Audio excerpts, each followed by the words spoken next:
What is up? Welcome into the Early Edge Combat Edition powered by Sportsline. I'm your host, Alan Bell. The coach is out this week. I'm stepping in his shoes.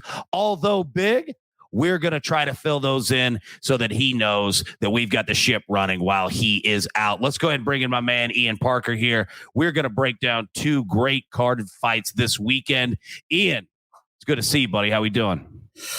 We're doing all right. Looking for a nice weekend. We got UFC and then Bellator right after in the same day, same night. So a lot of action, and let's get back to our winning ways. You know, last week, obviously, the judges were not friends of ours.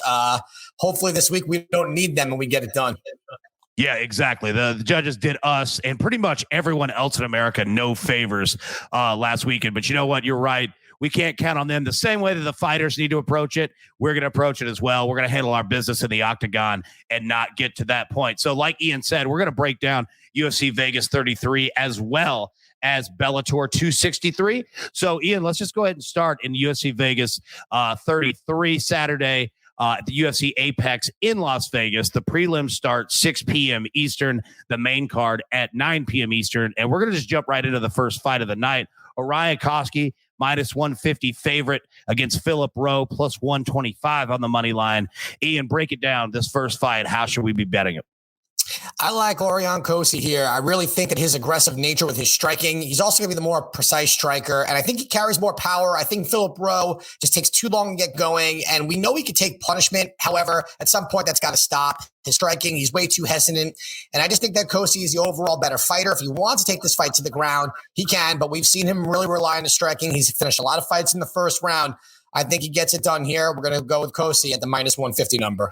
Yeah, that's solid. You know, for a welterweight bout, Koski, he's what, 7-0-0 professional record, right? So I'm with you on that. Moving to the next fight that we have on the card, we got Ronnie Lawrence, all right, a bantamweight on the prelims. Ronnie Lawrence, a minus 150 favorite against Trevin Jones, who is the underdog at plus 125. What are you seeing out of this, and what are you seeing out of Ronnie Lawrence here? Well, look, you got a guy in Trevin Jones, and his first fight was getting absolutely dominated, was able to weather the storm, and then he won. Second fight, not too much different, but I think in a guy like Ronnie Lawrence, he's running into someone who is great on the ground.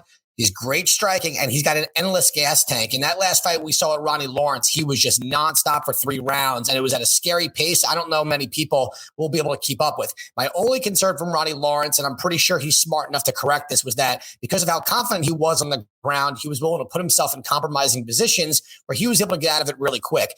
Jones is a strong athlete, so I think Lawrence is going to really stick to the striking here, and if he does grapple, stay on top and play it safe, we like Ronnie Lawrence. Nice. Now, moving to the women's side of the fight, we've got a strawweight bout on the preliminary card. We're looking at Ashley Yoder, again, a minus 150 favorite, against Jinyu Frey, a moneyline underdog of plus 125. So moving to the women's strawweight, what are you seeing out of Ashley Yoder, and why should we be jumping all over her in terms of the betting bet?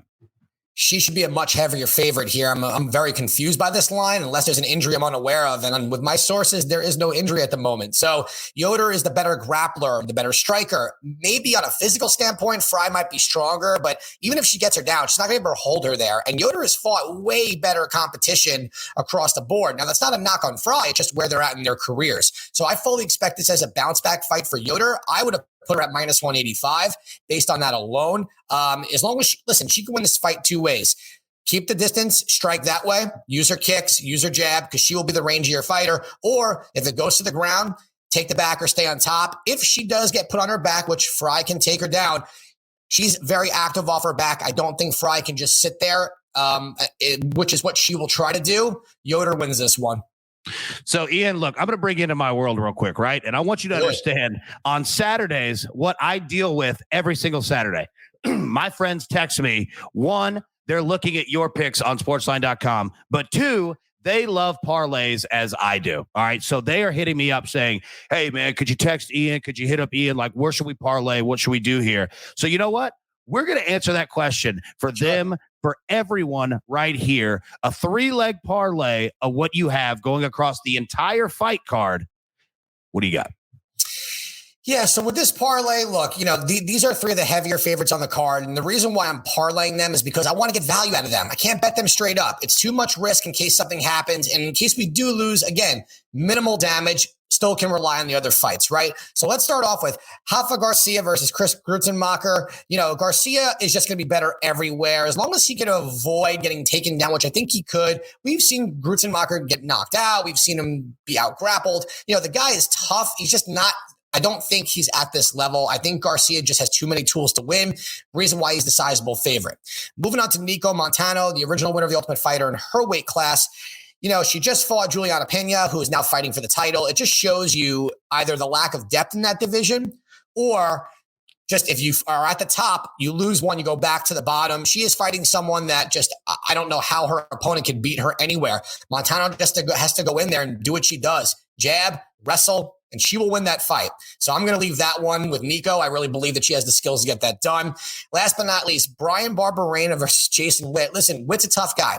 He will come forward with the strikes. However, Barberena he's got a chin made of cement. All right. Dude's got striking. He's got a gas tank. He has fought way higher level of competition. He fought a guy in Vincente Luque where he almost won into the last 30 seconds, who's now fighting in a title contender fight. Barberena is going to be the tail end of our parlay, and that's how we're going to get to plus 151 there.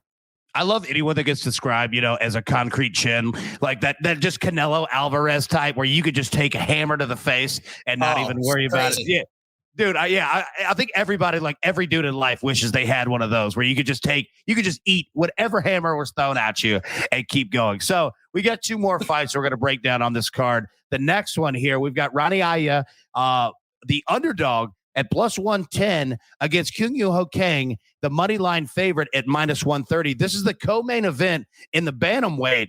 What are you seeing out of this one? And you're going with the underdog here, correct?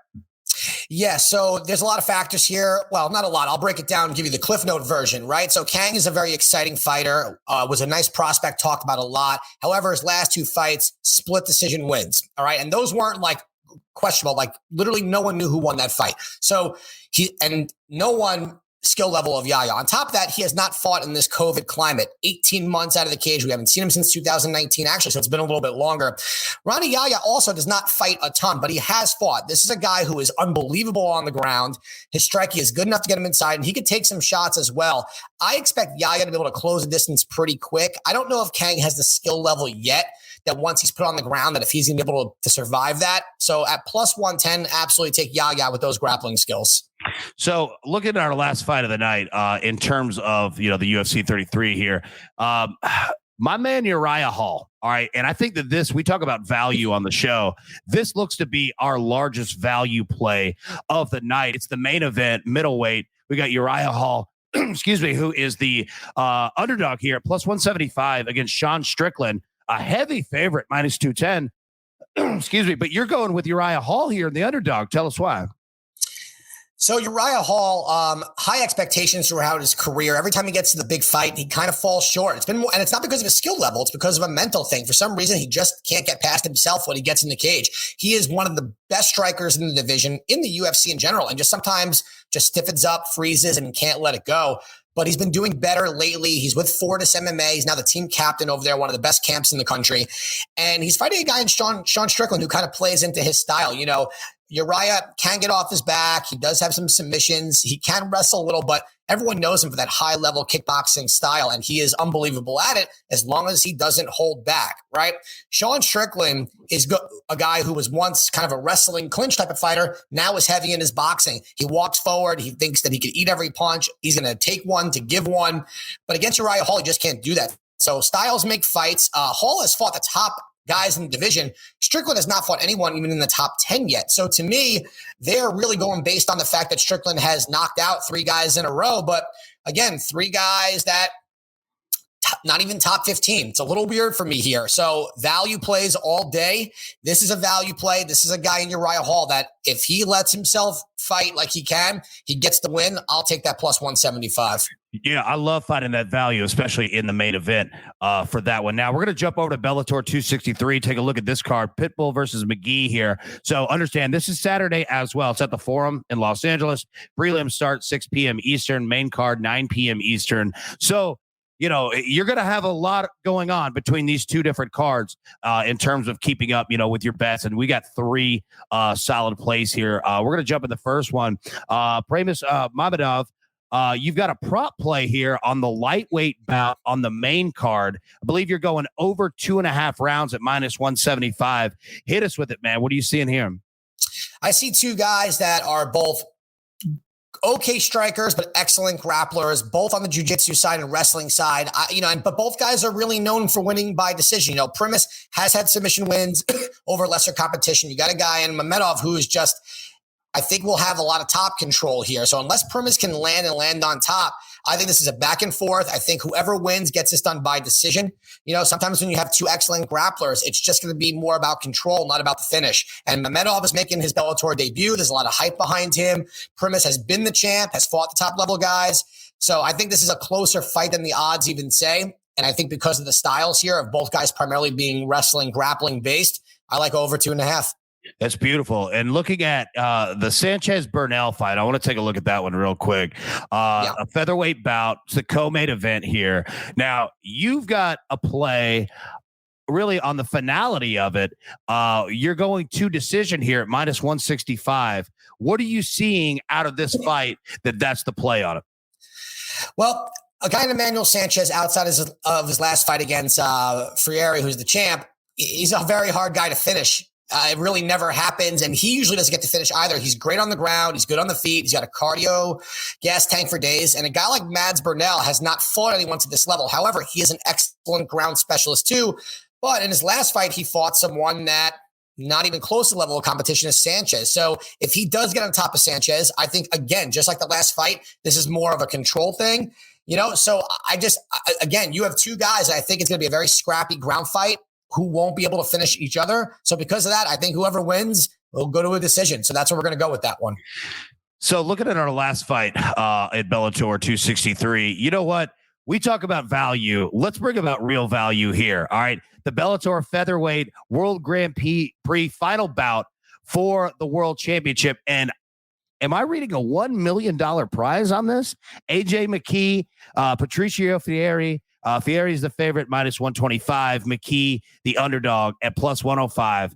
You're going with the underdog here, and AJ McKee, man. Hit us with it. And yeah, $1 million prize on the line. Is that right? That is correct. Listen, Fieri has also had to defend his belt every single round to get to the end of this tournament, per se, right? And here's my thing. What I've seen out of the champ is, in his last fight, he's now relying more on power. He's more relying on other guys to make mistakes. He wasn't as aggressive. He was getting hit by Sanchez, but he landed a power shot. The minute that Sanchez shot in, he locked on a guillotine, and that was it. He's not going to have that against AJ McKee. I think McKee is one of those generational fighters. He's like when John Jones first sprung onto the scene. Everyone was like, wow, this guy's got something. Let's see as we throw him heavier competition. His last fight against Darren Caldwell, he landed an unreal submission. I don't even think I've ever seen it before. He was so calm, collective. His father's a veteran of the sport. I just think that his size, he's going to be the longer fighter, taller fighter. He's going to have speed on his side here, and he really doesn't make a ton of mistakes. And even if he gets put on his back, he's so active. I think he'll be able to get up. Listen, I can understand if people want to take Freire because he hasn't lost in forever. He's a double champ at -125. I just have a weird feeling he's talking about fighting for a third title if he wins. I don't know if he really is taking McKee that seriously because he's so young. I got a weird feeling McKee takes it here. Like I said, speed. He's got a gas tank, and I think his pressure may be something for Freire need to watch out for. So let's go with the underdog here.